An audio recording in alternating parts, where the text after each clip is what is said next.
He's a man born into power, the heart of the axis of evil. Kim Jong-il was a paranoid psychopath, one of the most evil dictators of all time. He tortures and executes hundreds of thousands of his own people, with his finger held closely to the button. North Korea is a regime arming with missiles and weapons of mass destruction while starving its citizens. It's about, if you attack us, we'll fire a nuclear missile at you. And maybe I'm enough of a nut to do it. This is the story of a man with an insatiable desire for power and fame. A man raised to be a dictator who rules with sadistic cruelty. North Korea's Kim Jong-il.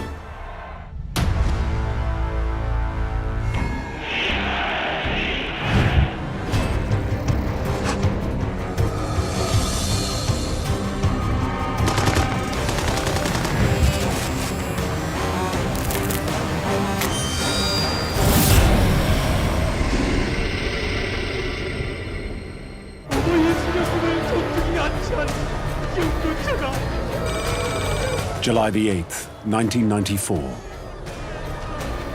At 82 years of age, Kim Il-sung, North Korea's dictator for 36 years, is dead. Despite the reality of his regime, which has been one of the most ruthless and tyrannical the world has ever known, Kim Il-sung is worshipped as a near god, who North Koreans believe led them to victory over Japan in World War II and America in the Korean War. With his death, the world's first communist dynasty is born, as his son, Kim Jong-il, inherits the mantle of power. North Korea has its founding father who's died and gone to heaven, where he presides, and you have his living representative, blood and spirit, and the lineage goes on.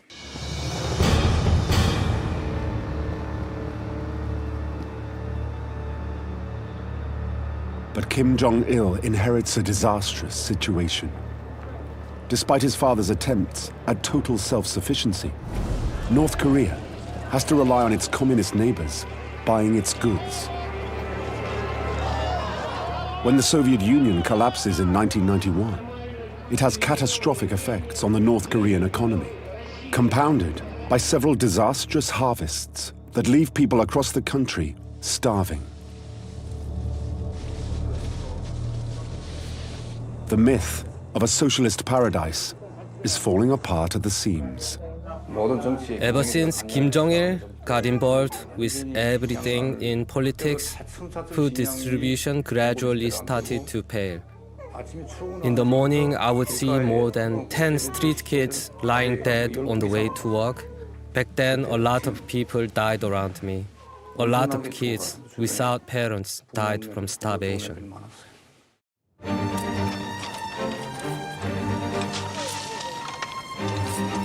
Remarkably, North Korean propaganda portrays the famine as an arduous march everyone is forced to go on, including their new ruler Kim Jong-il, who is seen touring the country, reportedly surviving on just a bowl of rice a day. He made the case that he, almost more than anyone else, was suffering from this arduous march. This image of austerity he was trying to give to his people, that, he had one outfit. He ate such little amounts that he had no need to defecate to go to the bathroom anymore. His body had adapted to not needing fuel. But in reality, while his people starve, Kim Jong-il is living the high life. He was having lobster flown in. He was dining on French wine. He was Hennessy's largest single paying customer. This man liked his good food, What's all that noise? Oh, it's the starving masses. Oh, God. He was literally like that.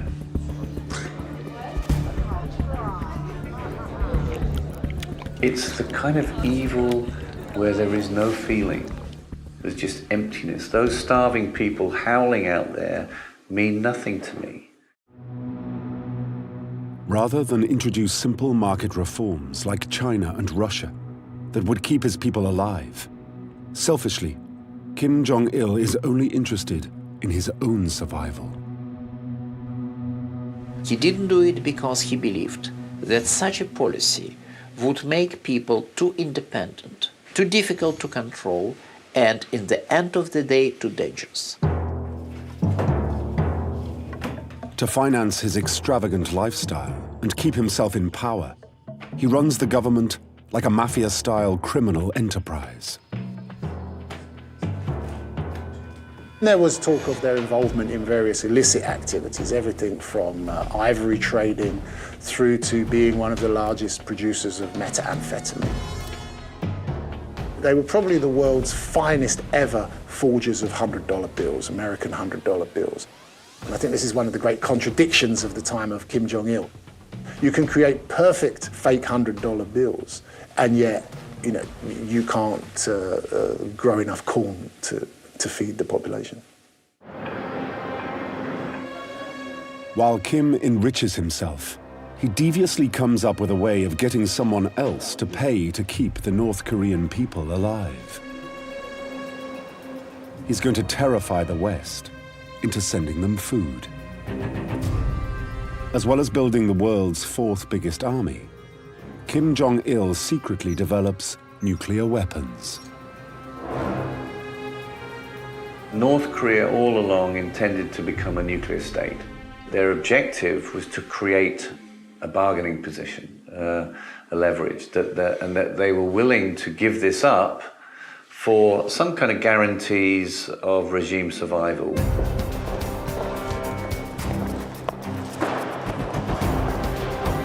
Kim makes sure the West knows exactly what he's up to. Usually what they do is they start leaking the information about their nuclear program, deliberately so, and maybe test a nuclear and/or missile test. They suggest negotiations as a way to solve the crisis they themselves had just created.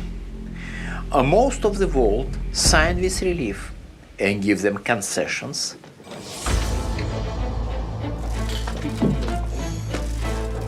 Through clever nuclear brinkmanship, Kim Jong-il gets his most hated enemy to bail him out. When American aid comes into the country, the people of North Korea are told that these are reparations from the Americans for their attack, their imperialistic attack on North Korea in the Korean War.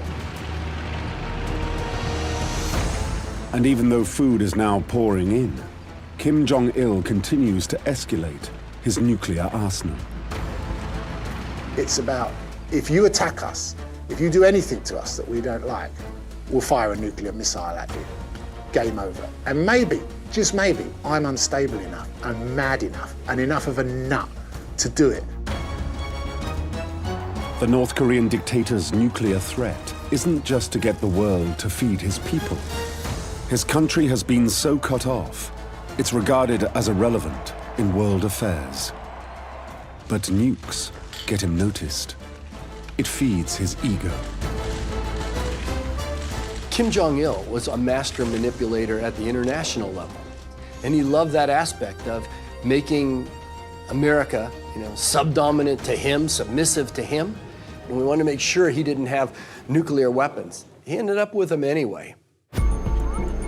It's the cruel contradiction of Kim Jong-il's North Korea. While billions are spent on the army and nukes, his people are terrified and starving, surviving only through international handouts. In 2002, Kim Jong-il reaches out to Japan for talks about aid. As a former sworn enemy, he feels he needs to offer them something first. But what he offers is a startling admission of guilt. He says in the 1970s, his secret agents kidnapped Japanese citizens, including Megumi Yakuda, who was only 13 years old at the time. Because Kim Jong-il had become obsessed with spying. He wanted adventures, usually completely unnecessary. The worst example was decision to kidnap a large number of Japanese citizens to be used as language teachers for the North Korean spies in training. At least 13 Japanese citizens were abducted, as the North Korean government eventually admitted itself. But this seems to be only part of the total, which is probably a few dozen.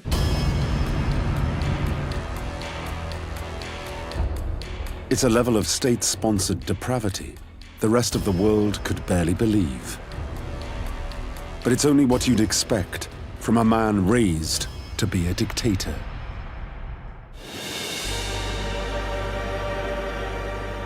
Right from the get-go, the future North Korean dictator Kim Jong-il's life is based on a lie. The official state report says he's born in circumstances that would make even Jesus blush. It's said that when Kim Jong-il was born, a glacier on the lake on Mount Paektu, which is the most famous mountain in Korea, cracked. Double rainbow appeared in the sky. A new star appeared in the heavens. Cranes, which is the national bird of Korea, flew across the sky to announce the birth of Kim Jong-il. The reality is, he's born in the fog of World War II. Kim Jong-il was born Yuri Kim on the Soviet military base near Khabarovsk. But it's impossible to admit it for the North Koreans, so they made up a story about him born on the Korean soil.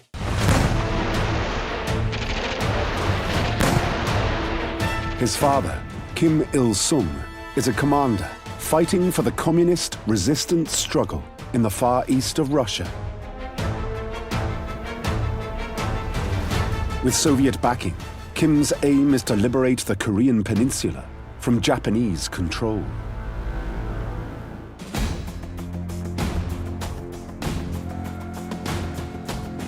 In 1945, Japan is forced to surrender after America brings the country to its knees. But when Kim Jong-il's father, Kim Il-sung, returns to North Korea, the story of his son's birth isn't the only lie his people are fed. It is a consistent distortion of history. Many North Koreans actually believe that Japan was defeated in World War II by Kim Il-sung's resistance movement. With the Americans firmly in control in the south of the peninsula, and the Russians and Chinese supporting Kim Il-sung in the north, Korea becomes divided.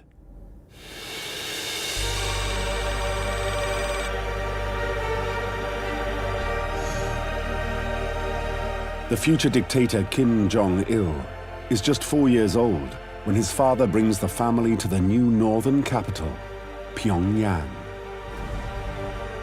Communist propaganda depicts his childhood as heroic under his father's glorious rise to power. But it couldn't be further from the truth, according to reports from defectors. Some say his descent into evil begins at an early age. In 1948, Kim Jong-il and his younger brother are allowed to play together in the pool behind the family's mansion.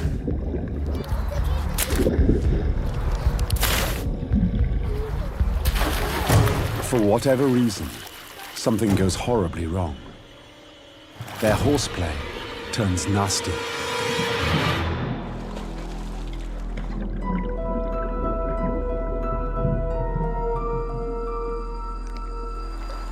The younger brother drowns. It's rumored Kim Jong-il is responsible. If there's the possibility that he actually drowned his brother, it shows that antisocial acts and that even murder will not be too removed from his daily behavior.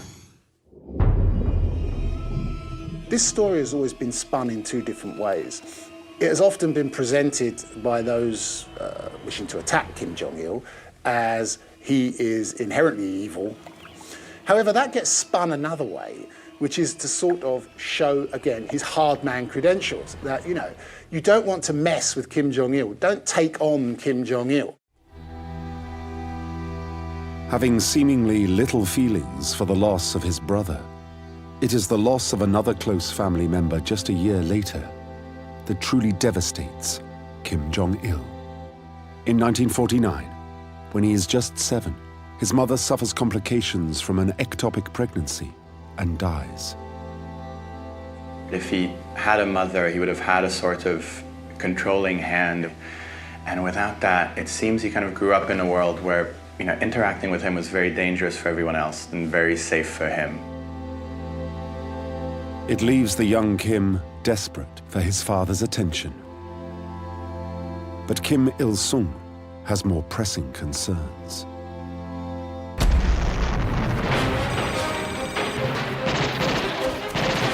At dawn on June 25th, 1950, he begins one of the most brutal and pointless conflicts of the 20th century.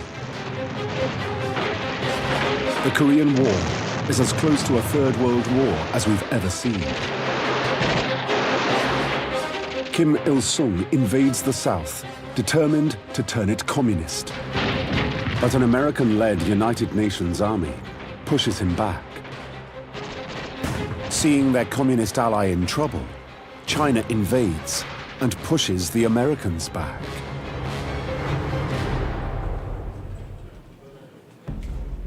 The war ends in stalemate. No peace treaty is ever signed. People forget that the Korean War has never technically ended. So many families were split between those in North Korea and those in South Korea. And for those families in South Korea, it was as if the other side of their family had gone into a black hole. Both sides agree to a demilitarized zone that still divides the two countries today.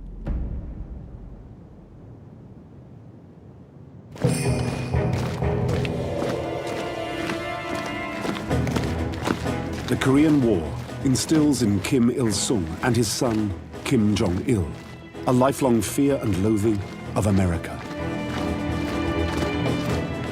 They go on to build a vast million-man army to make sure the North can never be invaded again. One of the major ways that they maintain power is through a sort of theatrical victimhood. Everything is always about this continued struggle, the struggle against American imperialism that dates back to the Korean War in their minds. The demilitarized zone is actually the most heavily militarized border in the world. A 4-kilometer wide, 120-kilometer long stretch of uninhabited countryside. The DMZ is a strip that goes across the middle of the country, separating the two armies. And it's the most completely misnamed piece of real estate in Korea. There was an American general here many years ago, commander-in-chief of US forces, famously used to say to the press, "There ain't nothing D about that MZ." Skirmishes are frequent. Just a few years after the zone is introduced, American, South Korean, and North Korean troops are involved in an ugly confrontation.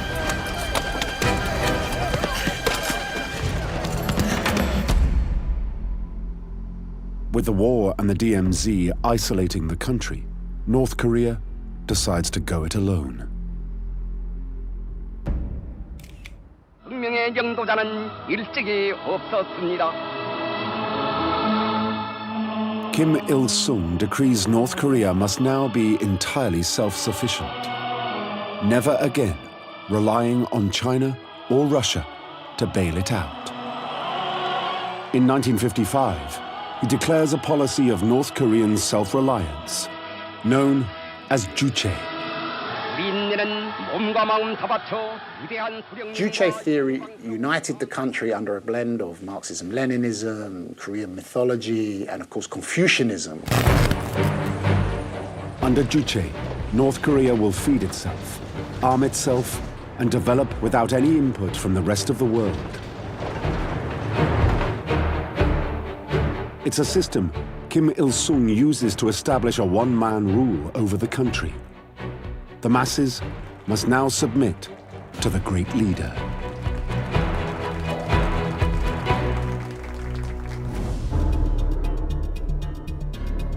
But while he becomes a father to a nation, he's not much of a father to his son. Kim Jong-il is desperate for his attention and approval, but the supreme leader has started a new family. He becomes both spoiled and resentful. Kim Jong-il grew up very sheltered and wasn't told no. And one could imagine that you need to be told no to develop some sort of boundaries on what you can do and what you can't do. And of course, if you've been raised by the supreme leader, imagine what that's going to do to your ego. As a member of the communist elite, he isn't forced into 10 years of military service like other boys his age. Instead, he develops an interest in the arts. It's said he becomes obsessed with Elvis Presley and wanting to be a star himself.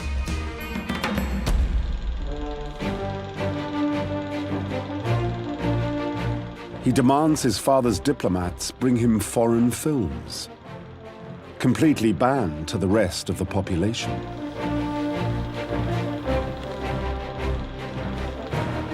He watched everything from Japanese gangster flicks and erotic flicks to Hollywood to Bollywood.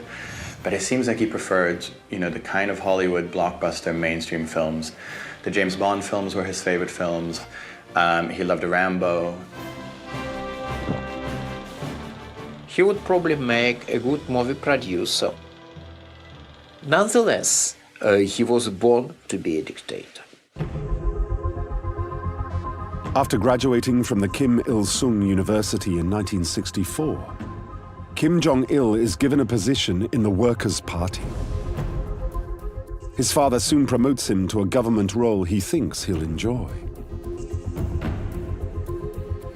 Kim Il-sung realized that, this kid's been sitting in cinemas his whole childhood, he's obsessed with films, and Kim Jong-il found himself suddenly catapulted from civil servant with no clear role into running the whole of the country's propaganda system. It's the perfect position for a young man desperate to ingratiate himself with his father. He wants to spread the myth of him as a godlike figure who won the Korean War.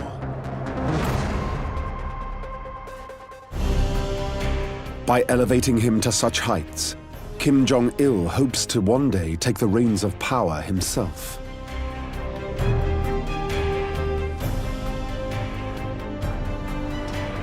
He orders statues and paintings of Kim Il-sung to be displayed throughout North Korea. Every single home should display portrait of Kim Il-sung, and these portraits had to be treated, cleaned, and replaced according to specially designed rules, and it was a crime not to follow such rules. Thanks to Kim Jong-il, the cult of personality takes hold throughout the country. He was the one who intensified the personality cult of the father to the point that even visiting Soviets and Chinese who were okay with Stalinism and Maoism thought, man, this is over the top. It's kind of the mirror image of a religion of the worst sort. It is like a cult. And the founding father remains as the supreme sort of being in the cult, if you like. By building up the cult of his father, Kim Jong-il hopes he will one day be anointed his successor.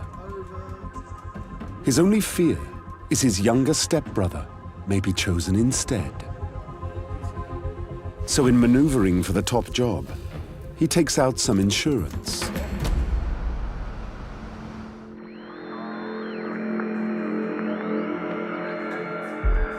It's rumored he starts spying.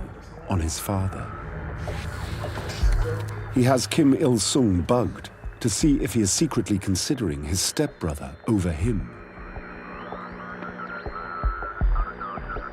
It enables him to identify and remove anyone who might not support his taking over.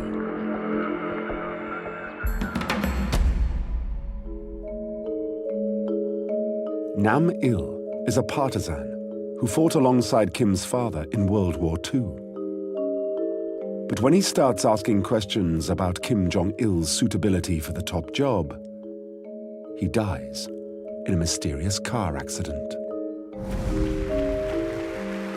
And according to Kim Jong-il's own nephew, who defected, when another official suggests that he should not succeed his father, Kim Jong-il has him shot. These people were seen to be promoting one of his rivals, so he got rid of all of them, sent them to camps or killed them. His stepbrother will be quietly sent abroad, never to return. At just 25 years of age, Kim Jong-il is learning his father's blueprint of terror. Purging is absolutely key in the playbook of North Korean dictatorship. Kim Jong-il purged or forced people into exile or executed them or imprisoned them. But purging goes all through society.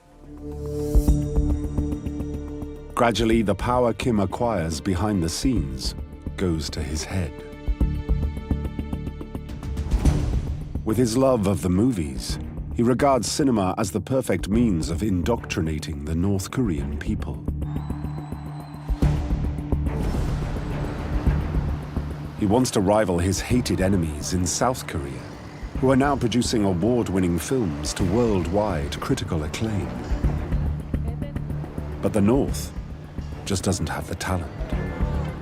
He had this dilemma, which was his filmmakers couldn't really learn what was happening elsewhere in the world because he was keeping everybody hermetically sealed away from the world.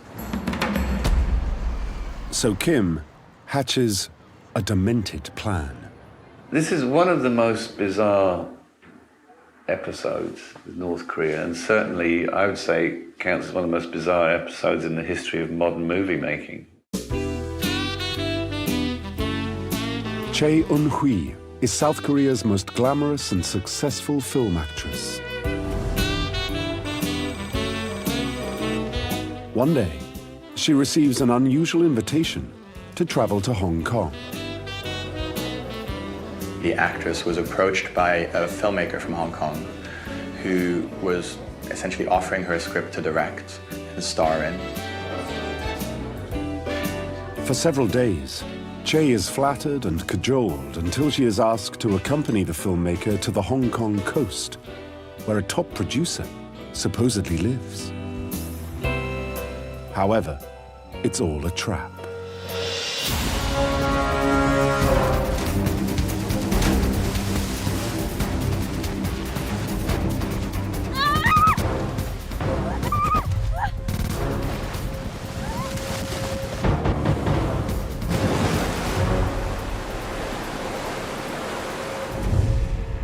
She fainted during the process, she says, and woke up on a ship with the beaming face of Kim Il-sung looking down at her from a portrait, taking her to North Korea.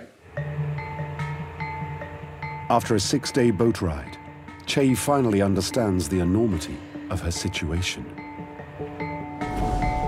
Because Kim Jong-il has come to the North Korean coast to welcome her personally. Having got his South Korean star, he now needs a director. And who better than her estranged husband, Shin Sang-ok, South Korea's most famous filmmaker.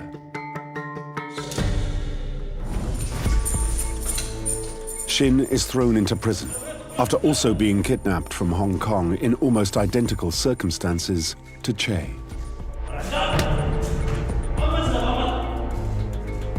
The North Koreans had a torture called the torture position, in which an inmate was asked to sit, legs crossed, back straight, staring dead ahead, 16 to 18 hours a day, without moving a muscle or flinching, and if you did, you'd be beaten or punished. And the logic behind it was that if you sat stock still, that was the only way to think about your crime and to repent. In total, Shin was kept in jail almost 3 years. Shin eventually agrees to direct films for Kim Jong-il, if they release him. Shin had just been freed from prison a couple of weeks earlier, given new clothes, fattened up with good food, and was told by the people looking after him, get ready, Kim Jong-il wants to meet you. 5 years after she was kidnapped, Kim Jong-il arranges a party for Che to be finally reunited with Shin Sang-ok. Like making his own film with his victims as actors, Kim directs the whole scene.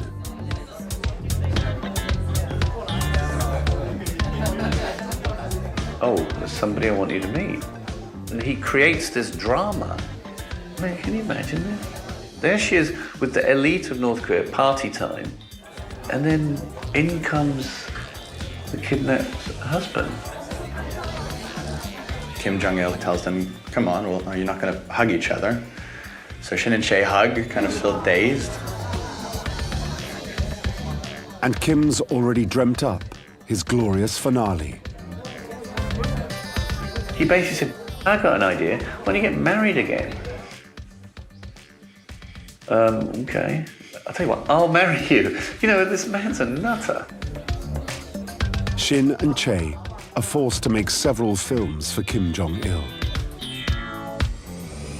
until they escape to the West in 1986. By the 1980s, Kim Il-sung is still dictator of North Korea, a god to his brainwashed people. But behind the scenes, his health is ailing. By removing all his rivals, Kim Jong-il has persuaded his father to choose him as his eventual successor. But as someone with no military experience, he must prove to the army he is worthy of leading them. He must establish himself as a hard man in a country where the military is elevated to such a high position within the society. He must prove that he is tough. That meant being completely without mercy towards his enemies. Inspired by his love of James Bond, Kim Jong-il takes charge of North Korea's intelligence services. Because he never really left North Korea, he sort of took what he saw in Hollywood films to be realism. He thought James Bond films were essentially docudramas about how espionage is done in the West. He decides to try to finish the job his father started, to attack the South. 7 South Korean cabinet ministers, including the president, are visiting the Martyrs' Mausoleum in Rangoon to pay their respects to a hero of Burma's struggle for independence.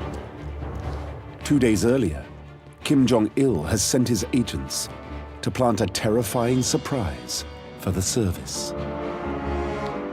Leaderless, South Korea would be at Kim's mercy.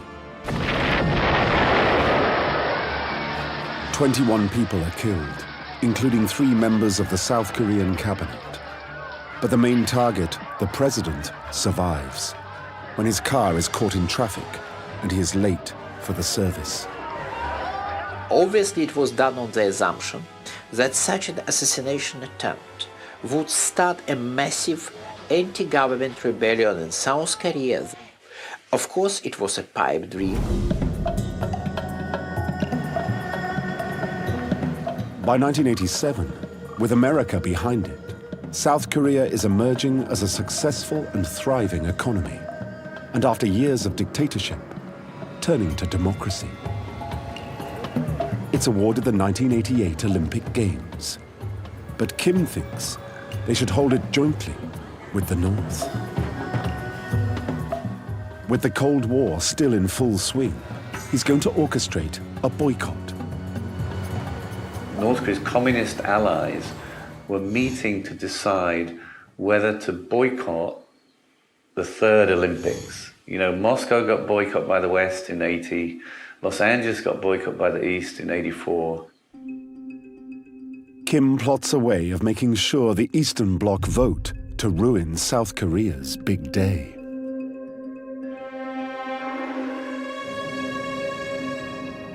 Unknown to the passengers on board Korean Airlines Flight 858, bound for Seoul, North Korean agents plant a bomb before leaving the plane at a scheduled stop in Abu Dhabi.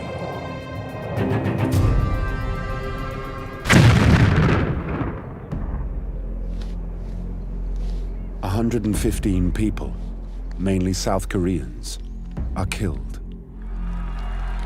In Kim Jong-il's twisted mind, he has given communist nations an excuse to boycott the Seoul Olympics. The North Koreans were giving them a pretext. It's too dangerous. You've got planes dropping out of the sky. This is a war zone.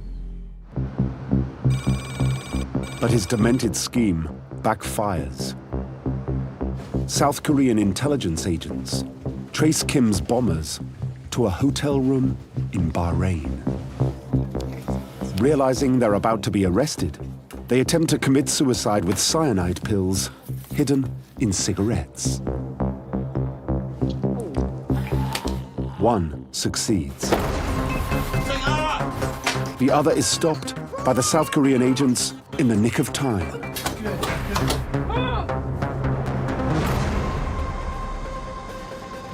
The female terrorist survives and confesses Kim Jong-il had sent them.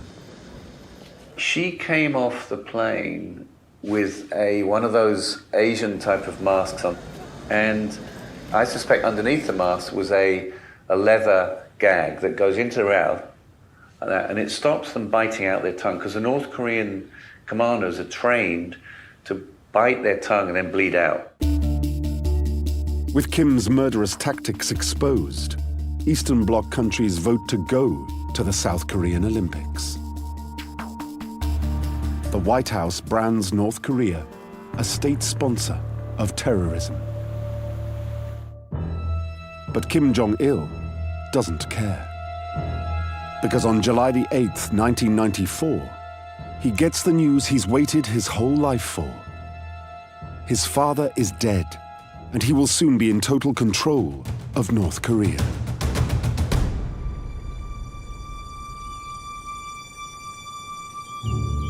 For the people, an already impoverished and repressed life is about to get even worse. Kim Jong-il's reign as North Korea's dear leader brings the country to its knees. Around 1 million people starve to death in one of the world's worst famines of the 20th century. The country becomes so backward, when viewed from space, it lies in almost complete darkness compared to the rest of Asia. Yet rather than an object of pity, Kim Jong-il has turned his country into an international pariah.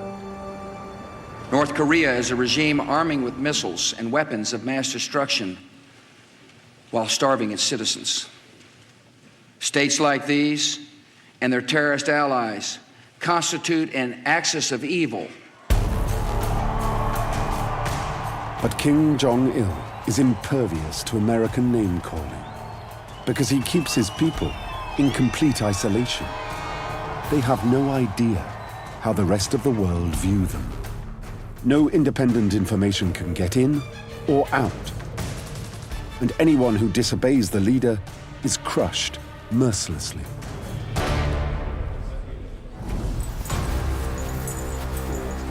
It's said no other country on earth has more political prisoners than North Korea. In the beginning of its rule, North Korea had more political prisoners per 1,000 people than Soviet Union under Stalin. Some estimate 200,000 are locked up for their views. Anyone who disagrees with the cult of personality, anyone who challenges the authority, the legitimacy of the Korean Workers' Party, the punishments are extremely harsh, right up to, of course, the well-known large gulag prison camp system and widespread use of execution. Many are tortured for acts so petty, no one in the West would regard them as crimes at all. Jung Kwang-il sold seafood to South Korea without the party's permission.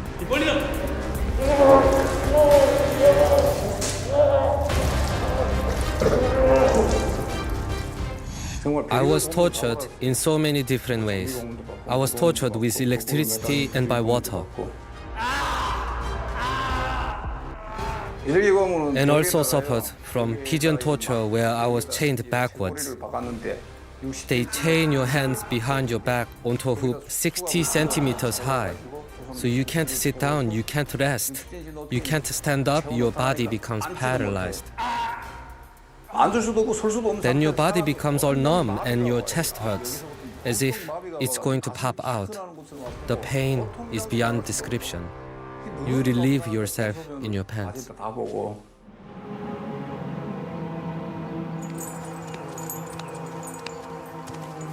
Jung Kwang-il is forced to make a false confession that he was a spy working for South Korea. And many more are sent to the same camp for merely expressing unhappiness during the famine. They were caught because they talked about their troubles living during the arduous march. Most of them just because they complained. And they were people who were caught because they damaged Kim Jong-il's photo or newspapers.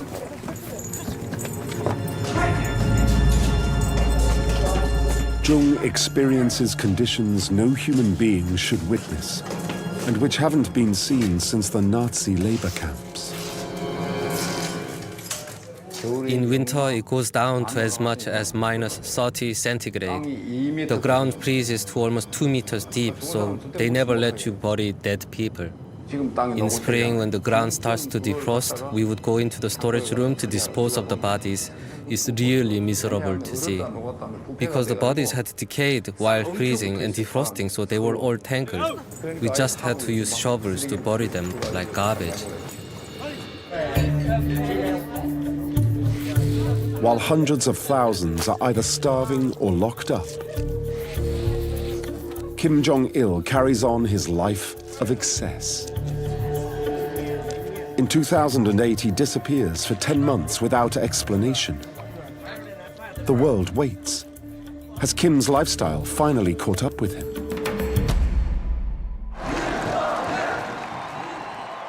When he reappears, he looks frail and bewildered.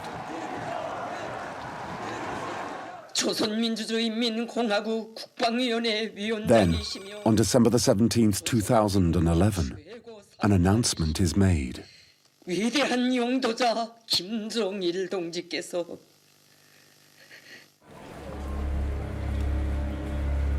Kim Jong-il, North Korea's dear leader, is dead.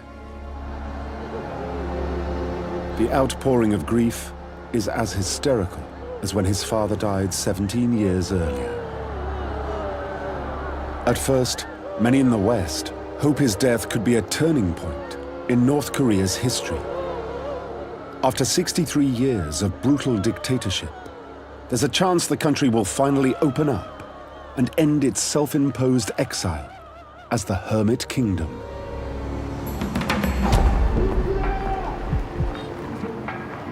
There are even whispers of reunification. The very existence of thriving South Korea just 4 kilometers away, over the DMZ, has come to define the North. Things that constitute failure to any other leaders, you know, a loss of a war, like the Korean War, a famine, or the fact that your rival country that you're claiming to be the rightful owner of has an economy like a zillion times bigger than yours. None of that seems to affect it. The South Koreans are at the forefront of the modern tech world. The great fortune for the South Koreans is that they were allied with America. So they went the American way. The North Koreans went a different way.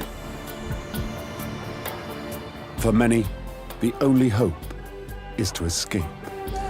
After I became a defector and settled in South Korea for about 5-6 years, I kept having nightmares about North Korea. I'm still having nightmares about North Korea. The dictatorship is that horrible. Hopes grow when it's announced Kim Jong-il's third son, Kim Jong-un, is going to take over. He's been educated in the West. He is the one he's been raised abroad. He's very aware of the rest of the world as it is. He's been exposed to other things that Kim Il-sung and Kim Jong-il haven't. At just 28 years of age, he becomes the dynasty's third supreme leader. Kim Jong-un is unusual in many regards. He is very young. Obviously, his father expected to live much longer. It didn't happen. So now Kim Jong-un is in control of the country with very little experience. Unfortunately for North Korea, he turns out to be even madder than his father. It begins with a bizarre government recommendation. Kim Jong-un announces that the nation should follow new haircut rules. Women can have one of 18 haircuts, but men only one of 10 approved styles. It's a set of rules the supreme leader pointedly ignores. But there is a far darker side to the new Kim. Kim Jong-un seems to be much more ready, much more inclined to use physical violence. He is obviously ready to kill people whom he knows personally quite well. He starts by purging his own uncle, who was publicly arrested and shot. He then brutally kills many of his military command with public executions.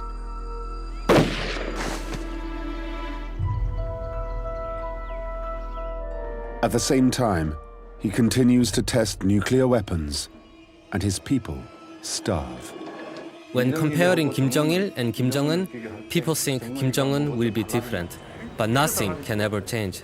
There's still a famine. There are still people who are starving to death. So I think it's better not to get your hopes up about Kim Jong-un. Meanwhile, the man responsible for much of his country's mess, Kim Jong-il, lies embalmed in Pyongyang's mausoleum, quietly watching over his son's reign and the continuing suffering of the North Korean people. Kim Jong-il was the one who built this Truman Show for the only reason that he would not have any power if it stopped existing. So North Korea today has existed for the sole reason of sustaining the Kims and sustaining that leadership. And that's built on the pain and labor and heartbreak and tragedy of all the people who live there. But even though it appears as invulnerable as it ever has, some believe the house of cards the Kim family has built could yet come crashing down. I think the North Korean system is very brittle. It is one family sitting on top, sucking the life out of a society for its own benefit. And when the means to do that cease to be effective, then this thing could be over very quickly.